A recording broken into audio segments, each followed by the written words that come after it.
Hello, everybody. It is the 30th of October and we are live. I see Christians in the audience. Hi there. We've got Marifi from Houston. We've got Tamara coming in from Kirkland. We've got people, Ray Abbott from Tippett Richardson. People are coming in from all over the world. And I'm not surprised because we have got something which is a genuine world first.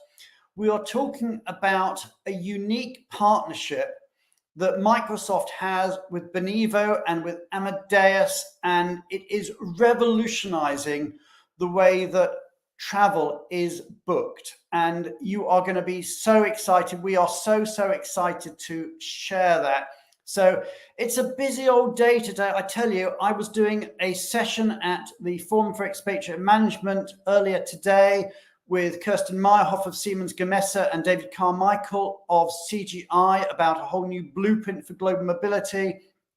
We then had a budget in the UK, which is pretty radical stuff that's come through. And then we've got this session, and then we've got the Emmas in the evening. I mean, what a day this has been. And of course, we're in Halloween week, we're in Diwali time. Everything is happening this week. It is such an exciting week. But I tell you what, let's just have a look about the wonderful world of global mobility. Let me just tell you a few things, okay? First of all, what I will say is do join in the conversation. Some of you are doing that already. Write in the comments box, tell us who you are, what you're doing, what's up in your world. Share with us your news. We want to find out. This is all about community. So let's find out what's going on. We are available. We are streaming live to LinkedIn. We're streaming live to YouTube. But also, if you just want to hear us as a podcast, we are also available on Spotify. So do go to Spotify if you want to catch us as a podcast. Also, many of you will want your CPE codes, and we can offer you CPE codes from Worldwide ERC. And obviously that event was last week, and that was a huge success. So big shout out to Mark Birchall, to Anapan, and to the whole ERC board and everybody that was involved, everybody who exhibited and everybody who spoke. Great event. If you want your CRP codes and your GMS codes, they're up there.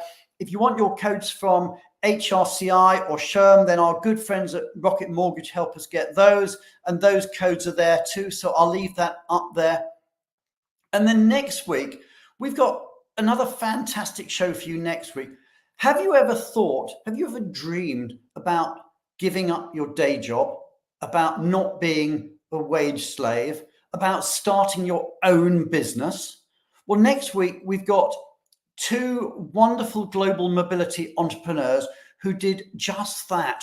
They left the corporate world and they set up, or they got going in their own business. We've got Robert Brzozowski, who bought into Quest Relocation and now runs that, and Jeremy Chander, who left the corporate world to set up Pinewood Relocations.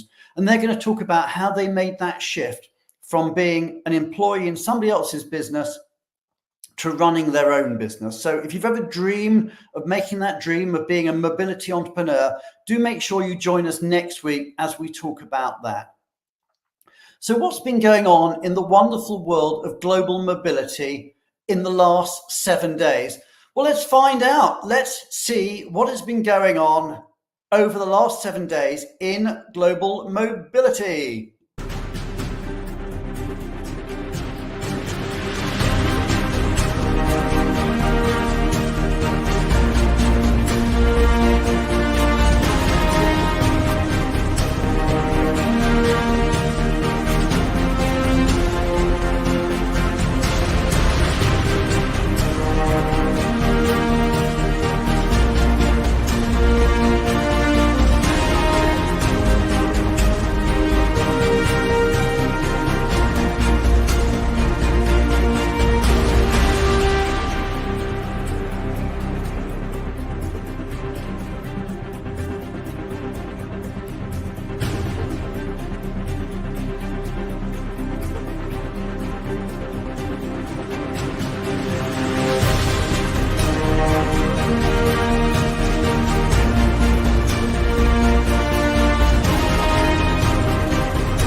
So there we have it. Lots of breaking news. Congratulations to everyone who's been promoted. Congratulations to everyone who's got a new job. And if you're looking, there are loads of jobs out there. So we posted those.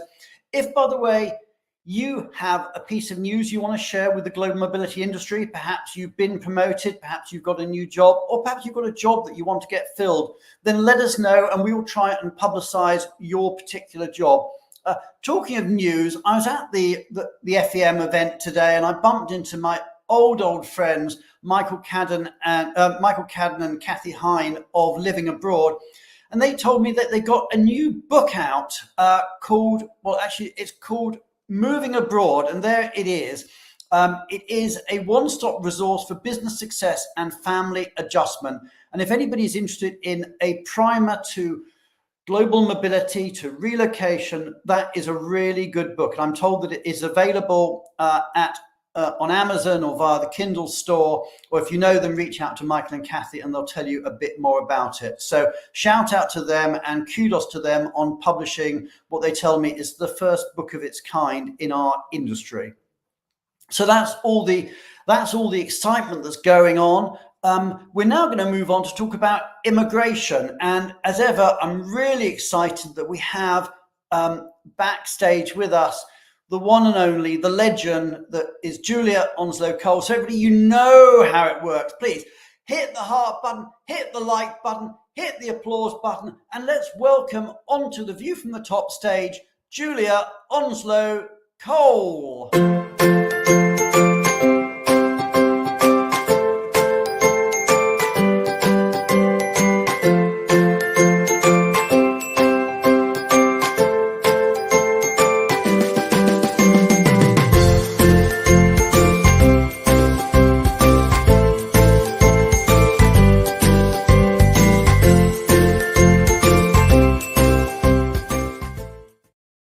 Hi, Brian. Yeah, hi, how are you? Very well, thank you. Very well. And Julia, we're talking Halloween, we're talking about that, we're talking trick or treat, and I think you've got your own particular spin on trick or treat this week. You're going to be talking about maybe a decision that has to be made in a country the other side of the pond from me. Yes. So I think, everybody really is focused on the US election. It's getting up really close next week. I mean, obviously, as we heard last week from Julie, lots of people have already voted. A huge percentage of people have actually voted in person.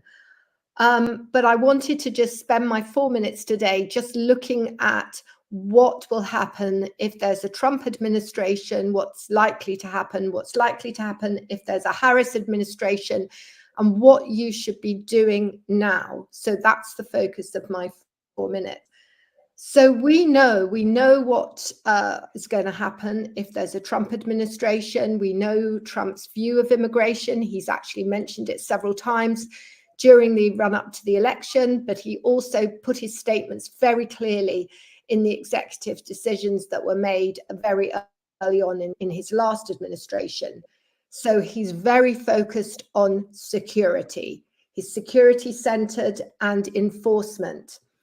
And because there's unlikely to be any legislation, because there'll be a deadlock for legislation, he will be able to do a lot of things by, for example, increasing costs. So we believe there are going to be huge increases of costs on the immigration system. Is this stuff that would come by executive order? Is that what you're thinking? Yes. Right. And sometimes not even by executive order, it's more administrative. So the next one is like the process. You could put a lot of friction in the process. You could actually make delays by taking resource and allocating it somewhere else. And there could be a lot more interviews added to the process, perhaps some biometric requirements that aren't there. And you could reduce access to the immigration process. Also, there's likely to be a narrowing or sunset on some of Biden's policies that were really there to promote AI and STEM skills or a national interest waiver expansion.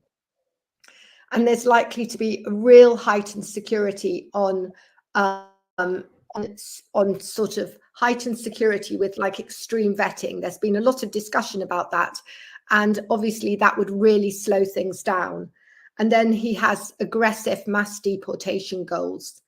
On the other hand, if you got a Harris administration, will be balancing border securities, but with the opportunity to actually broaden employment and other paths.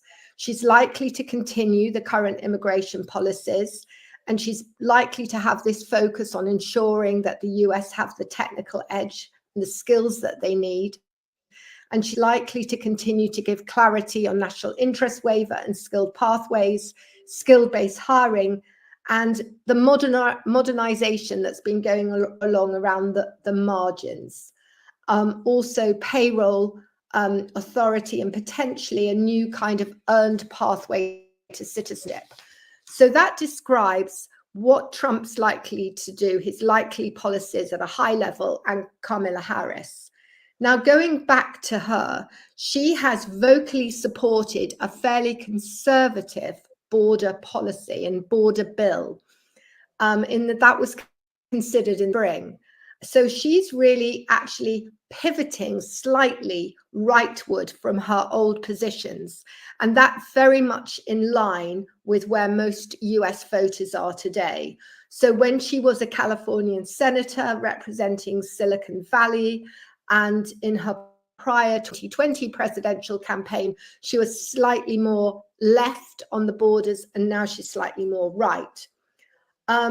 But we think that, and obviously the other thing that's being said about her is that there are few policies that she's actually put out.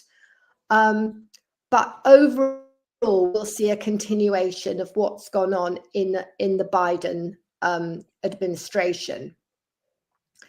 Now, and then back to Trump. If it's Trump, it's likely to be what he had previously, but more likely an acceleration. So as I said, higher hurdles to employ people, higher hurdles to retain foreign talent, much more scrutiny on US government agencies, and major changes, as I said at the outset. I suppose the big question there, Julia, is we know these changes may or may not come, but what can people do between now and January to get themselves ready for it? So what companies should think about is that if we go to a Trump administration, there's likely to be a lot of disruption. I mean, we thought about last time the travel bans, and then a lot of kind of surprises. So good communication and empathetic support for affected employees is really, really important. And a lot of questions we get asked is, how soon could this happen? And actually, the US president has a lot of power to make executive orders. And although there were some US Supreme Court decisions that were very important about, well, what's the extent of the power to make these executive orders? In general, they were held in favor of the president. And certainly all the travel bans that went to the Supreme Court, they said, no, the president is allowed to make these executive orders. So we actually think that things could happen in the first days or weeks after the inauguration. So that's January the 20th. And so I think people should have in their minds that Jan 20 is likely for some changes if we see a Trump administration.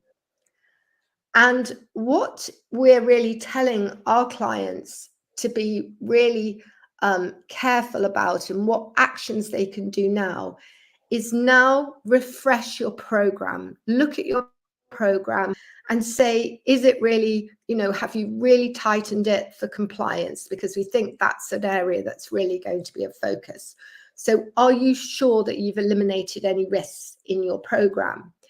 And then put together a response team and a framework for making decisions, so that when surprises happen, you've got a good response team, you can make decisions quite quickly, and this reduces the burden of decision making. And then the third thing is to be really, really sure that you are looking after your employees, and you cannot underestimate the concern that they will be experiencing. So, what are you doing for those employees, and what are you putting in place? So it's really about your risk profile. What's your risk profile like on compliance? Are there any areas that you should be tightening up now? It's looking at your population, gaming out what might happen, having a response team in place to react very quickly. And then the third thing is to really look after your employees. But I did want to finish on one thing, and that is, regardless of who comes in, there are a number of things that we are experiencing where we're seeing an increase on compliance, an increased use in anti-discrimination laws, an increased focus on not just the company, but its suppliers and the supply chain it uses. And all of these things are things that you should be concerned about in any event. So don't just think this is just an administrative change. It's also something you need to be looking at in any event. Okay, well, thank you so much for that. And by this time next week, I was going to say we will know the result, but the chances are we won't know the result. The chances are that we will know an indication, and there'll be all sorts of fun and games going on, and we'll know the result a few days later. These things tend to take a bit of time to get sorted. But Julia, thank you so much for that update. We're now going to move on to meet our change maker for the week, Elaine Sedgwick. So everybody, you know how it works. Let's say a big, big thank you to Julia Onslow-Cole and a welcome to Elaine Sedgwick. So everybody, hit the heart button, hit the like button, and hit that applause button.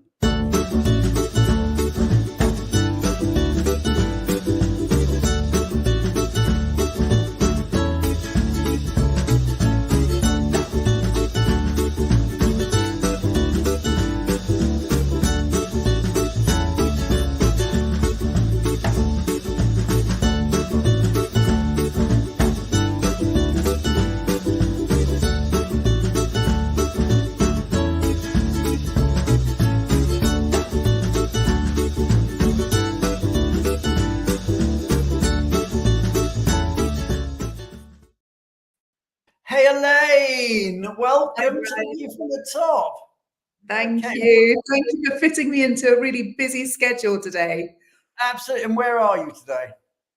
So I am just south of London in Surrey today because I attended the FEM yesterday. So it was great to see some fellow change makers yesterday. Absolutely. It's always nice to meet up in person. We do this virtual stuff, but you know, maybe I shouldn't be saying this as I run a virtual show, but nothing beats actually face-to-face too.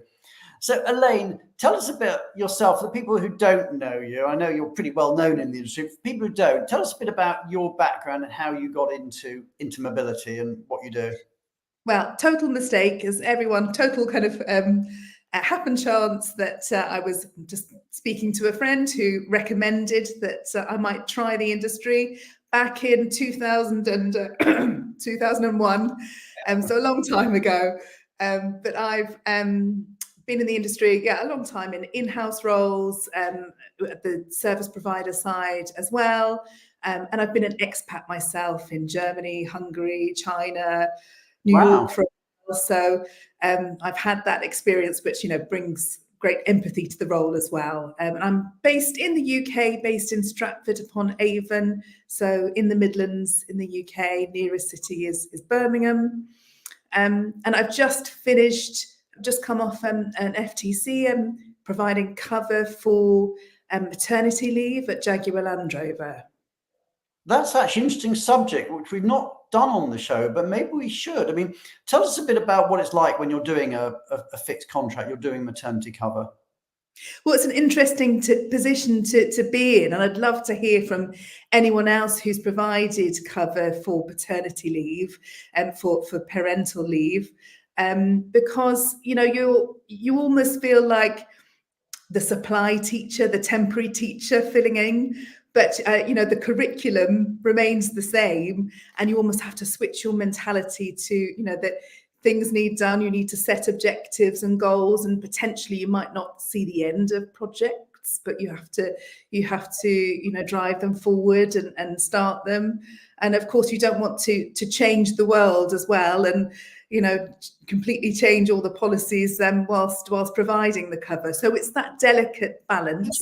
So do you sit there? I'm not asking for comments about where you actually were, but generally, do you sit there thinking, well, I wouldn't have quite done it like that, but I can't change it, and and it's like sort of slightly sort of frustrating that you're like you're in a kitchen, but you can't sort of cook with everything. At times, but there are things that you can definitely influence and bring your kind of unique ideas and aspect, and skills too as well. And I was really lucky that the lady who was on maternity leave, I was really impressed with her skills, and she provided an amazing handover.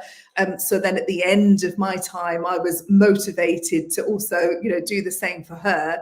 And, I was really impressed with her skills, and you think, oh gosh, can I live up to her? And then when she returned, she was saying the same as me, as, oh, I've approached things a bit differently, actually. And, we both have different set of skills, and, both make great managers. So it's an interesting experience. You know what? We haven't got time to discuss it now, but note to self, we will do a session on parental cover, maybe from both perspectives, the perspective of the person doing the cover and the perspective of the person whose cover who's actually on the leave. And it's a fascinating discussion we'll have there.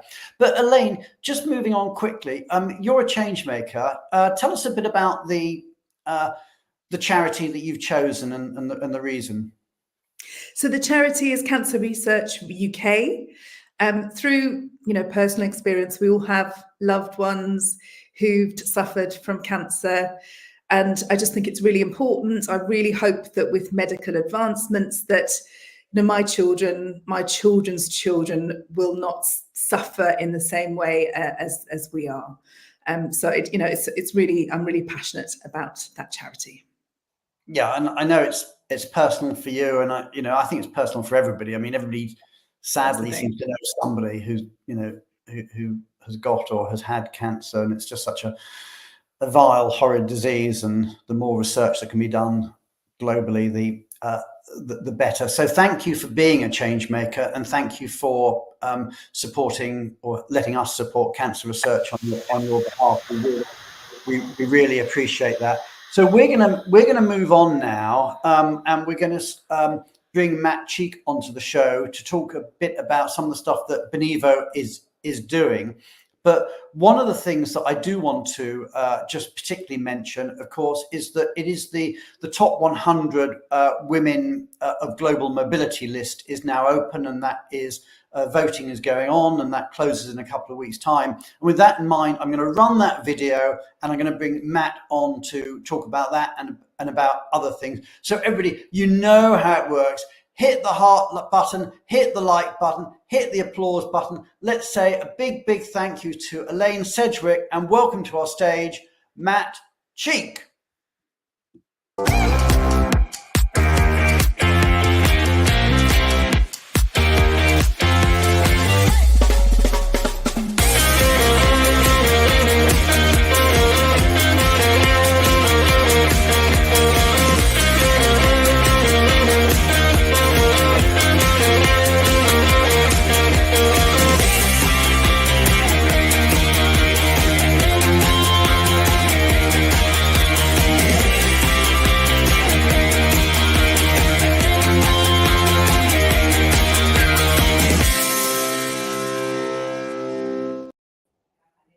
Matt, hi.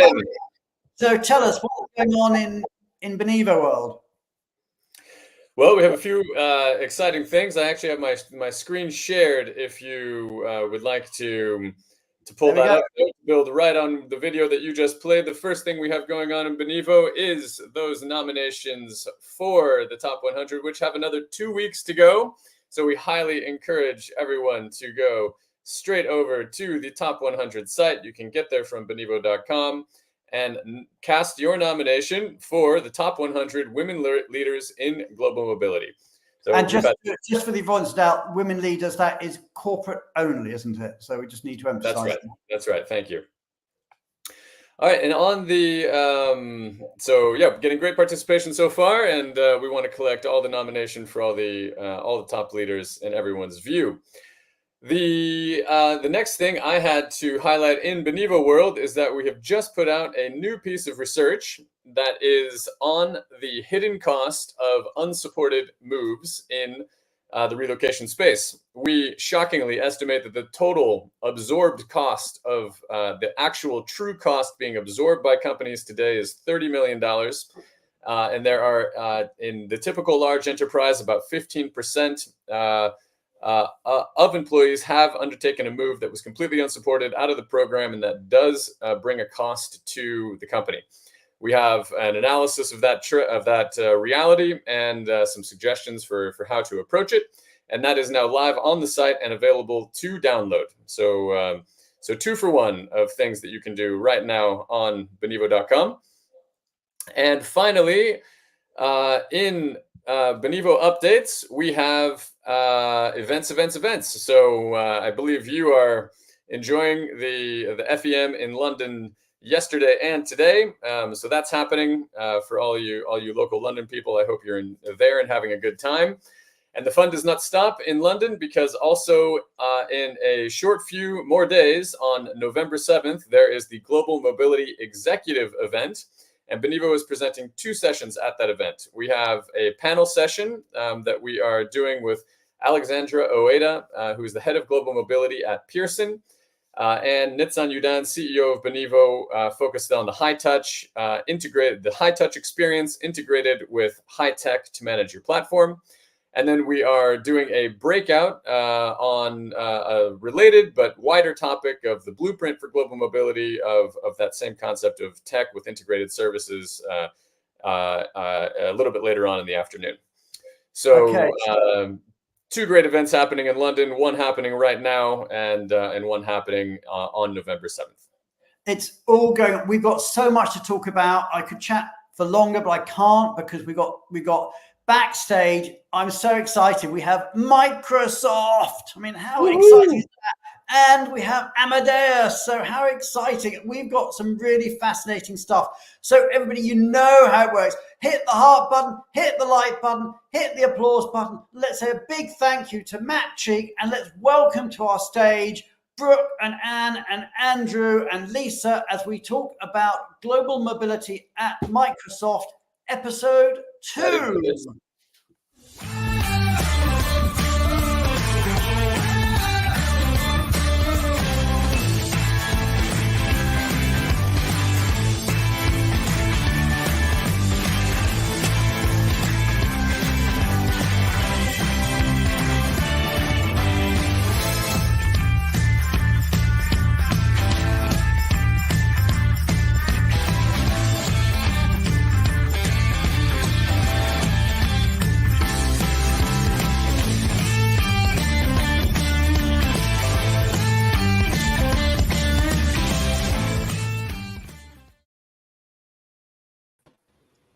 Hi, I am so excited for this show. I have to tell you.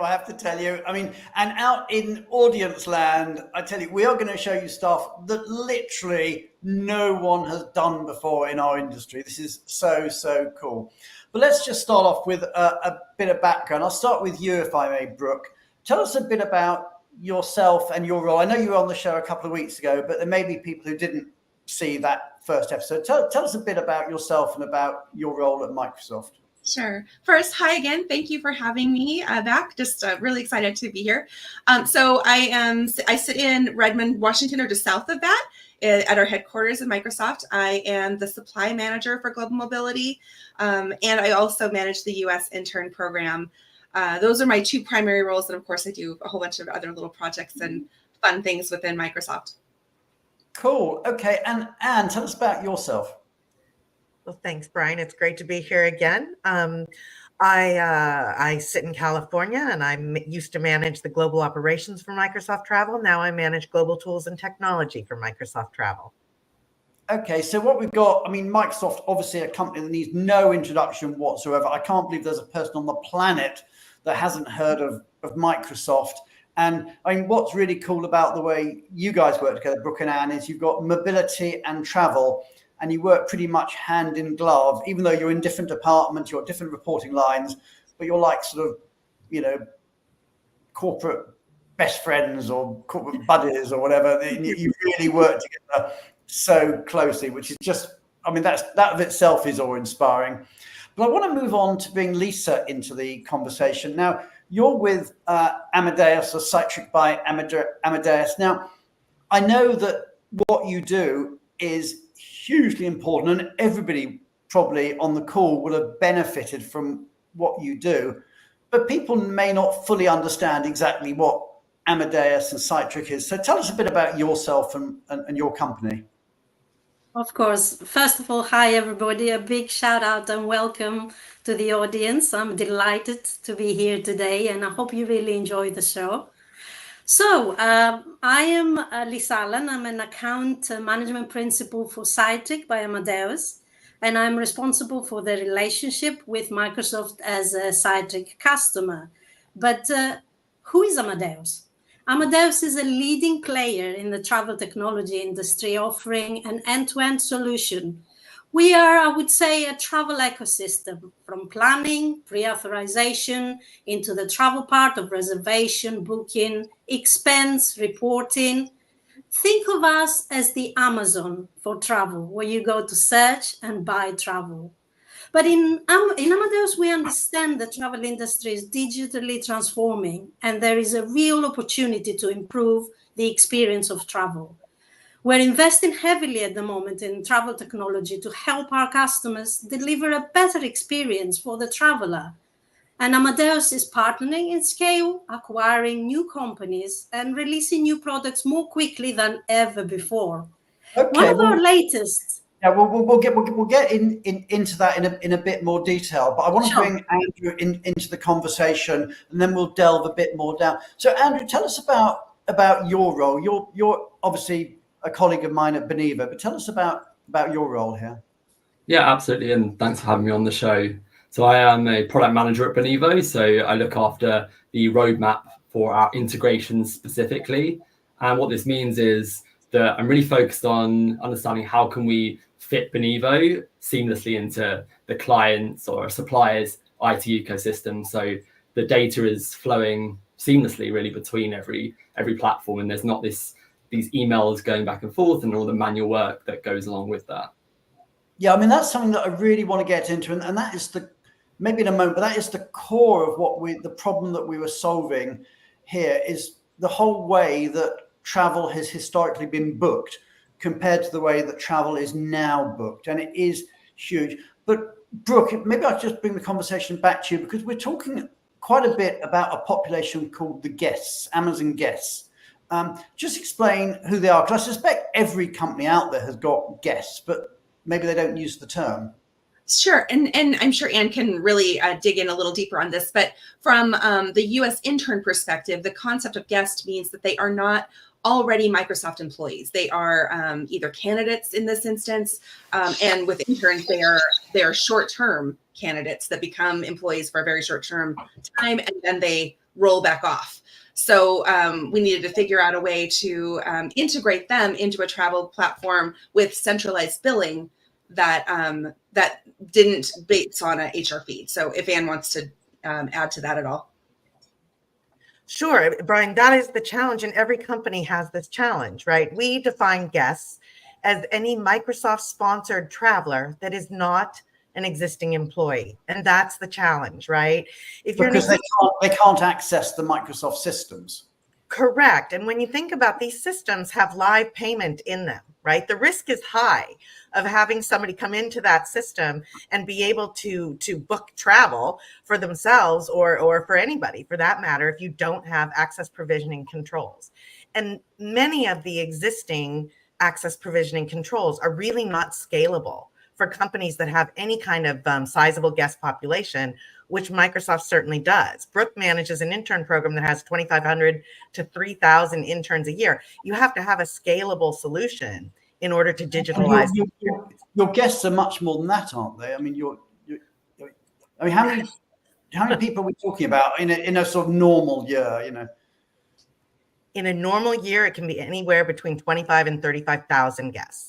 Wow. Okay, so it could be circa 30,000 trips are being booked Flights are being booked, trips are being booked. I mean, and, you know, I suppose in the old days, you know, many years ago, people used to use travel agents and all that sort of stuff. But, you know, that's not the way the world is now.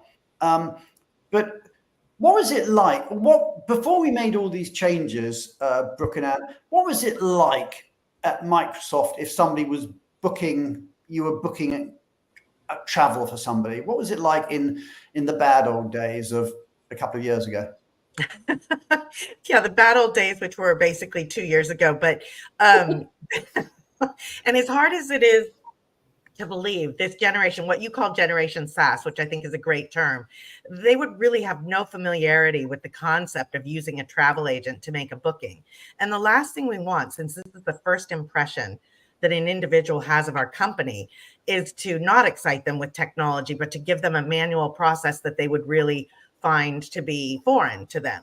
And so, but in the olden days, it would be the Microsoft sponsor, which could possibly be a contractor or an HR recruitment advisor, or, you know, anybody with Microsoft Systems access would basically invite the guest via an email to contact a Microsoft travel agent, and they would communicate either back and forth via email, and it could be anywhere between 4 to 16 emails per trip, or a phone call, which can be very difficult to coordinate, especially, again, Generation SaaS isn't really interested in talking to an agent on the phone, but that would have been the process. And so it was timely, it was time consuming, and it was expensive operationally. I'm presuming these guys are, you know, you're saying, oh, contact the Microsoft travel agent, and they're going, what's a travel agent?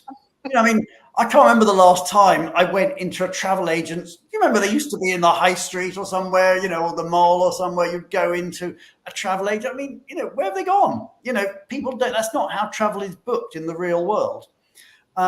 So, and it's one of those things, and it's always been my bugbear that we get worse technology in mobility than we do in our everyday life.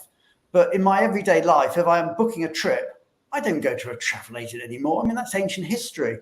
But a lot of companies are doing that and still doing that, you know. So talk us through, Ann, what the vision was, and then let's bring Lisa into the conversation and talk about, you know, how Amadeus was the solution.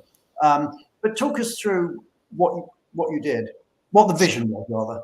Sure. So because we have such a very large number of interns coming all at one very small time, we did have an RMC model that managed the travel booking component. So those were all contractors that had what we call V- accounts, vendor accounts. They would go into a Power App that sat behind the Microsoft firewall. They would send a manual typed in tool up to the vendor on Ann's side that also were V- accounts, and then they would have to duplicate that into their own systems to make the booking.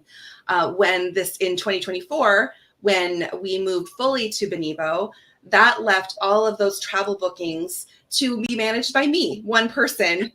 I can't scale 3,000 interns by myself. That would just be me typing 24 hours a day and still not being successful. That's your life gone, yeah. Gone. Yeah. So we had to identify a way for a seamless process that used Benivo as our platform and integrated that into a travel ecosystem where it was seamless to the end user, the intern, in a way that promoted security and privacy as well as efficiency. So bringing Amadeus into this, I mean, obviously that was the solution, and the interaction between Benivo and Amadeus was the key to making this all work. And we will go into a demo in a moment. But Lisa, from your point of view, is this like white hot cutting edge stuff, or, you know, has anybody else done this, or is this like sort of a real genuine world first we're talking about here?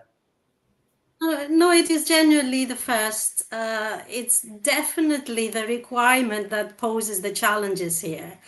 When Microsoft came to us to explain that they wanted us to digitalize and automate their mobility program, and in particular the program with their guests, we were very open to hear the requirement, and we're never too shy from challenges in Amadeus. So, but when we understood the details and the requirements, we didn't know at that point that it wouldn't have been a straightforward project, and it would have been one that actually needs very strict and thorough collaboration with a partner such as Benivo, together coupled with our online booking tool Cytric, to bring the automation that Microsoft wanted for their guest program. So we were, on one hand, very delighted, but we knew there was a challenge. And indeed, what we eventually succeeded to provide for Microsoft, it's something that we don't believe it's available at the moment with any other corporation.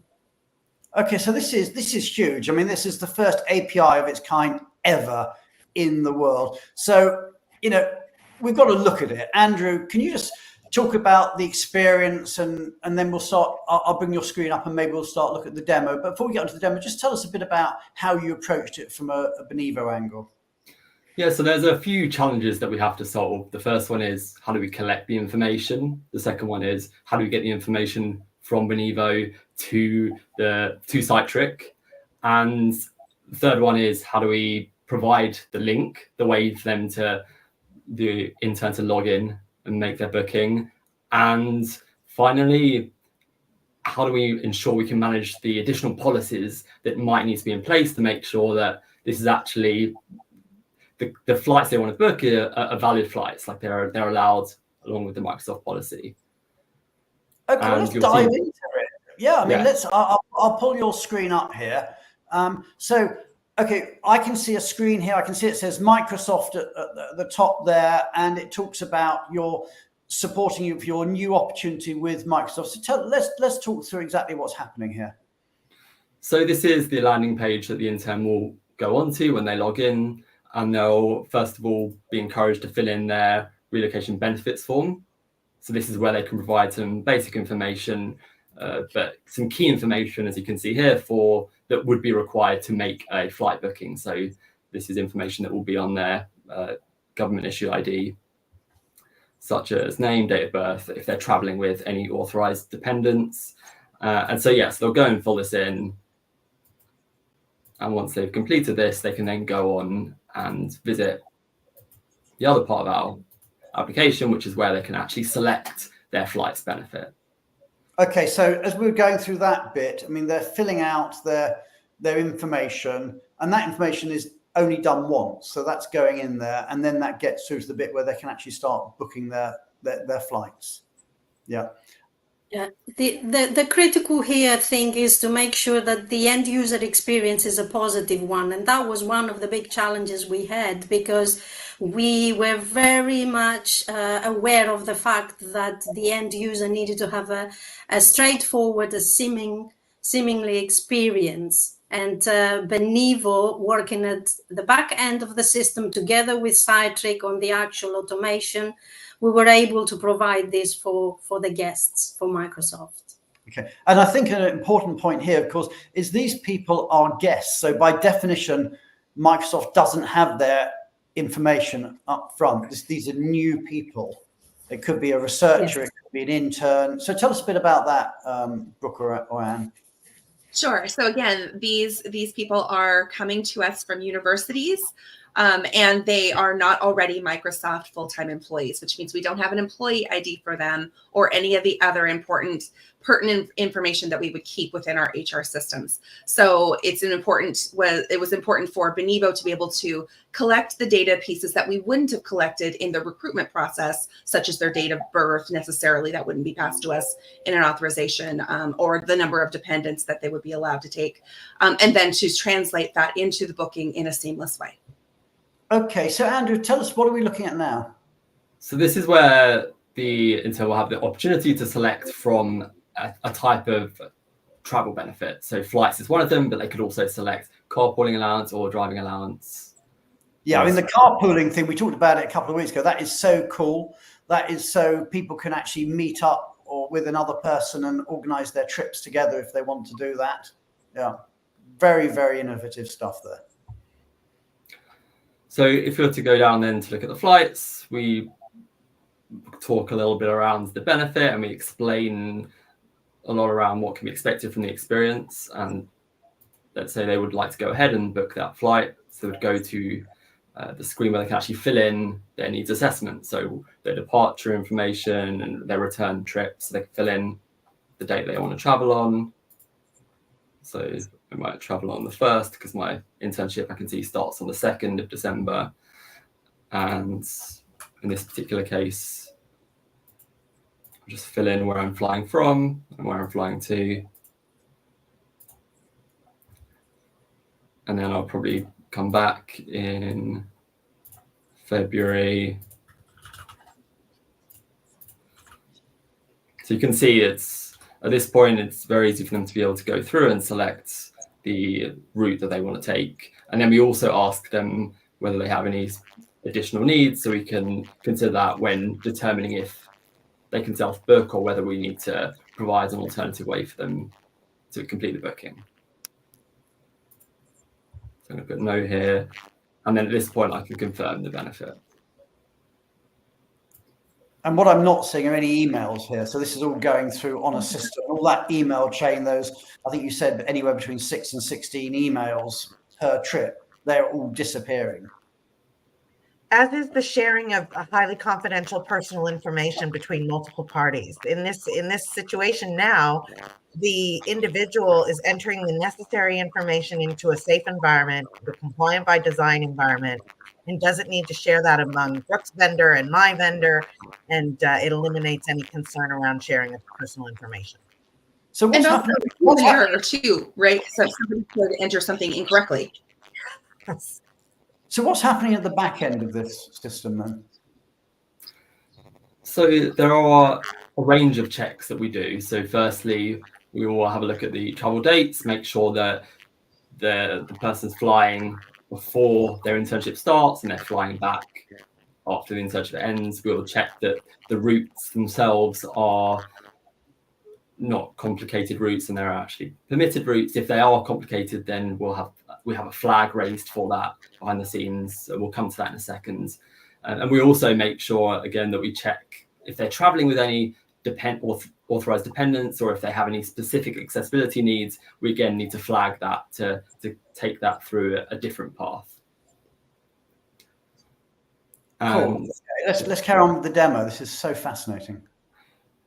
So in this next step, what we're assuming here is that everything meets policy, and we know that they can be, they're able to book via the Cytric tool. So we will send them an email, which will look like this, and this allows them to have a unique link, which will let them go in and book their flights. Oh, wow. Okay, so the system is actually creating the link that allows them to book their flights. That's so cool. So yeah, so they're issued this flight link, and when they click, they'll be taken through to the Cytric tool. So we're now going through live to the Cytric tool, which is why this takes a second or two to come up. And in a moment that will come up.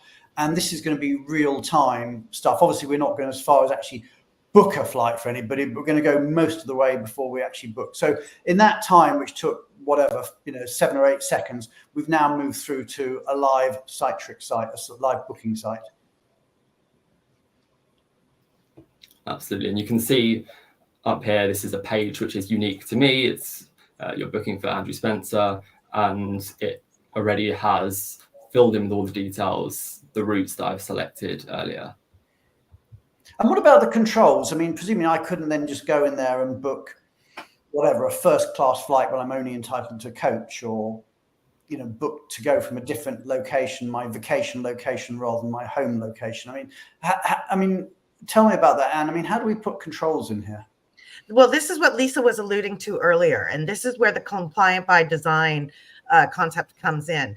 What Cytric did here was take those policy configuration settings into the design and basically put those controls in place, so that when Andrew was showing you, on the original page where the traveler was putting in, these are my dates, this is my origin, this is my destination, that's locked in. And that's the link between the API between Benivo. Benivo has now authorized that trip to be booked in accordance with that information, and only in accordance with that information. So to Brook's earlier point, Now they can't go in and book, you know, a side trip to Vegas on their way from Detroit to Seattle, right? Or after their internship is over, book a side trip to Hawaii on their way home. Those are the types of things that, and to be honest with you, those might be the questions that were part of that back and forth previously between the traveler and the agent. And we eliminated the, you know, that side discussion between the agent trying to explain to the intern, no, you can't do that. Or, you know, the intern pushing and then the agent going to Brook's team and saying, well, they want to do this. And then Brook's team having to say, no, they can't do that. So a lot of that back and forth is eliminated because of the work that Cytric built into that compliant by design functionality. I'm just doing the math here. I mean, if we've eliminated between, say, you know, whatever, 6 to 16 emails, and we've got, say, 3,000 interns, we're talking about eliminating 30, 40, 50,000 emails. I mean, yep, correct. That is a cache. I mean, that's just a huge amount of email. And that's what it's done. It's taken out that incredible number of emails. Correct. To start. And that exception process that I would have had to do manually as well. So that's also wonderful from my perspective. So that's allowing you to stop dealing with all the sort of, you know, urgent stuff and concentrate on the important stuff, the real sort of important stuff to upgrade. I mean, how's that been? It's been absolutely life-changing for me, truly, for our system as well. So we have data at our fingertips. I can see where someone is every step of their way. So if there was a question from the business group internally or a hiring manager or HR, and they said, hey, well, this person is saying that they haven't reached out to anyone or no one's talked to them, then I can go into Benivo and I can say, well, I can see that they've already selected their flight. I can see that it's already booked. So we're set to go for their start date. And that's data that I didn't previously have available to me. So incredible value. Okay. And we've done something, I mean, you know, the Benivo tool working with Amadeus and Microsoft has done something really very revolutionary. How difficult was it to do? Was it an agile process? Was it speedy, or was it, you know, what was it like to actually go through that process? The process of prior to Benivo, or no, the switching process and the speed to change. You know, it was a really rather agile timeframe. It took us a couple of months to really put it together, and it was all hands on deck collaborating, but everyone worked together so well. And you know, we have incredible technical minds on both sides of the exchange, so they were speaking the same language too, which was also really helpful. And I can see you nodding vehemently, Anne. So tell us about your perspective on this. Well, I to be perfectly honest with you, and I want to call out Christian, who completely understands what we solved for in the comments. Exactly, that access provisioning piece was critical and was the blocker to being able to do this for 10 years. We've been talking about trying to get guest bookings in a digital environment for 10 years. And so to finally be able to do this in a matter of months without any dependency on Microsoft engineering resources was phenomenal. This is exactly the kind of work that we want to continue to do. And Lisa, you know, from your point of view, I mean, obviously this has radically transformed the way that Microsoft book their travel. They no longer use, if you like, the traditional travel agent route and the 40, 50,000 emails that we were sort of talking about earlier. They go through this digitalized process. How widespread do you think this could or should be in, you know, amongst large corporates generally? Well, there is no reason why that cannot be replicated for other customers. And this is the idea, indeed. Within Cytric, every time we work on a project with a particular customer, in particular with Microsoft now, it's always with the idea in mind that this can then be utilized for the rest of our customers or any other corporation out there. So this is why it's so important, because they're opening the path for other customers to use it as well. So this is a great partnership with Benivo, and also a great opportunity for us to give our customers better solutions and better experiences and cost effectiveness as well. So we're delighted. And Andrew, from your point of view, I mean, what was it like working with Amadeus and Microsoft? I mean, how did that sort of work? Was it, again, an agile process to put Yeah, I mean, 100% would echo what everyone else has said. It's like it was fantastic, very collaborative, and iterative. Like we came up with something we wanted to put in, we spotted something else maybe that would add value, we put that in throughout the testing process, and we can continue to do this because now we've seen it being used, we've got some feedback, and we can just continue to improve on this until we've covered everything. So there's lots more to come. There's always two sides to these conversations. The one is, which we've touched on quite a lot, is that it's made the process more efficient, more effective. It's freed up your time, Brook and Ann. It's made the whole process more efficient. Okay, but let's flip at it and look at it from the employee's perspective. What's been the reaction of the employees to this? I mean, have they enjoyed this new experience? I mean, what's their experience? The other side of the coin here. So it's what they would have expected, because you're calling them Gen Sass. That's really how they live in their lives. So given that this is their first impression of Microsoft, and they likely are being headhunted by other GTA teams and other large corporations, for us to provide this type of solution compared to one of our tech competitors is significantly a better experience, and it's causing them to say, hey, well, Microsoft is a good place to work, and look what they're doing. They're constantly innovating. Even if they don't know how much innovation we did to get there, they're seeing what they expect to see. Yeah, so you're getting that from the mobility perspective, and from a travel perspective. Are you hearing positive noises from the employees? I mean, presumably one generation of interns somehow talks to the next generation, and maybe they compare notes a bit about their experiences. So Ann, I think the more that we can drive these guest populations online, because as Brook said, that's where they expect to be, especially in their interaction with Microsoft. They expect to be using cutting edge technology.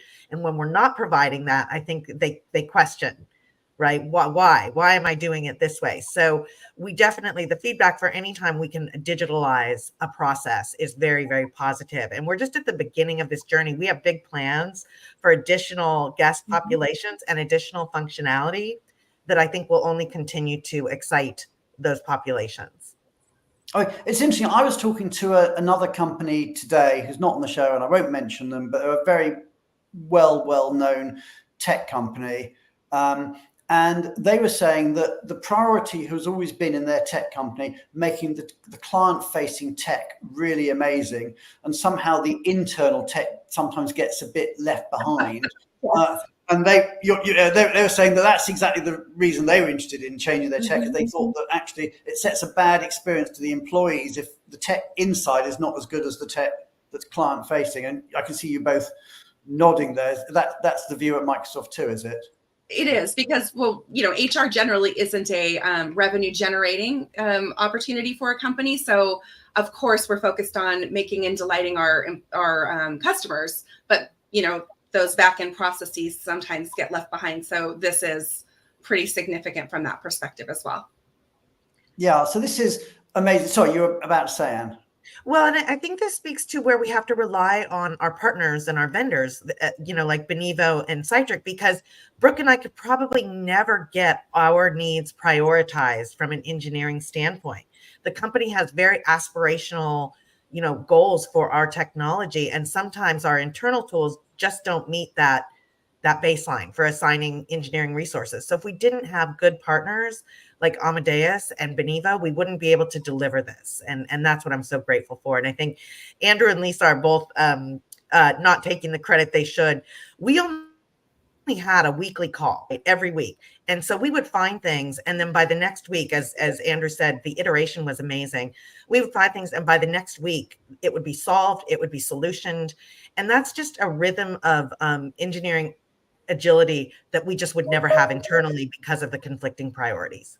Okay, we are pretty much out of time. So I'm going to bring Elaine back onto the screen. I'm going to bring the wonderful Tally onto our screen. And I'm going to bring Matt back. Julie, unfortunately, had to leave us for a business meeting. But that aside, the gang is back. This has been an awesome show. I'm just so excited. This is a genuine world first, which is so impressive. And I really hope other companies follow Microsoft's leads and works with Amadeus and, of course, Benivo to sort of put in similar solutions, because it really is important. As Christian was saying, Christian Ternaden was saying, it's amazing that this tool removes the obstacles of not having an employee profile and ID because they're not employees or not yet. And as Matt, in fact, commented afterwards, nailed it. So spot on, Christian. But sadly, we are out of time. We are back next week for The View from the Top, when we will be talking about how to become a mobility entrepreneur. And our special guests are Jeremy Chander and Robert Brzozowski, and they're going to talk about how they made that leap from being a corporate employee to an entrepreneur. Between now and then, what a week have we got? We've got the Emmas tonight, we've got Halloween, and of course, we've got the little thing of a US presidential election, all between now and the next time we will meet. So everybody, take care, have a great week, and we look forward to seeing you all this time next week. Take care, everybody. Thank you, Brian. Bye. Bye.